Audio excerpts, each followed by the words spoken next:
Well, this was a death that stunned the ODU community. A popular student shot in his home, and nearly 6 years later, nothing.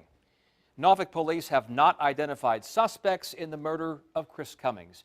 His family reached out to our Katie Collette, who's reported on Chris's death from the beginning.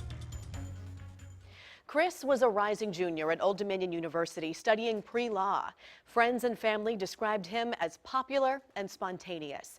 Now those closest to him are asking the public for help and sharing never-before-heard details about the night Chris died. I mean, every morning I go into my son's room before I go to work and I say a prayer for him. No matter how many days pass since Chris Cummings was murdered, time seems to stand still for his father James and his mother Rosa. And they took my heart and they took my soul. They took everything, everything. My life totally changed. It was the early morning hours of June 10th, 2011, when someone shot Chris Cummings and his roommate Jake Carey in this house on 42nd Street. Chris was killed. Jake survived. Rosa remembers getting the call saying her son had been shot. I lost it. I passed out. The night of the shooting, Jake returned home from a party and went to sleep. Chris was already home in bed.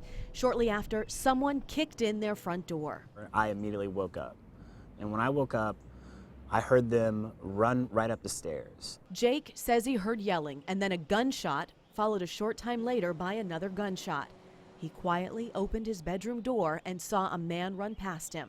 And it was just like a tall guy in a white shirt. And he just ran right out the front door. He waited until he thought the house was clear, then stepped out of his room to try to get to Chris. And I was like, hey, Chris, and I said his name.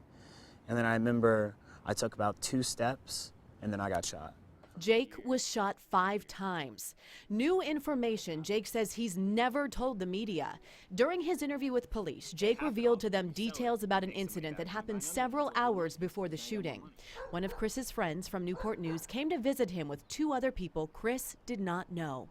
One of them pulled a gun on Chris and tried to rob him. From that information, it took police about a year to piece together evidence and develop a list of persons of interest. They informed Chris's family, and his father was hopeful they'd see justice. They had revealed that they had discovered what car was used because they believed that it was a total of 4 people, 3 who actually went into the house and a 4th who was outside in the car. But those people were never arrested, and that was the last they heard about possible suspects. Now, nearly 6 years later, his family is frustrated. They want to know who killed their only son. We want to see some form of action, something, but there's nothing so far. And I will never give up.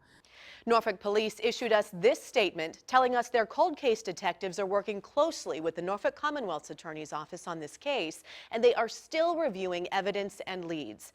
The Cummings family raised $10,000 for a reward for information that leads to an arrest in this case.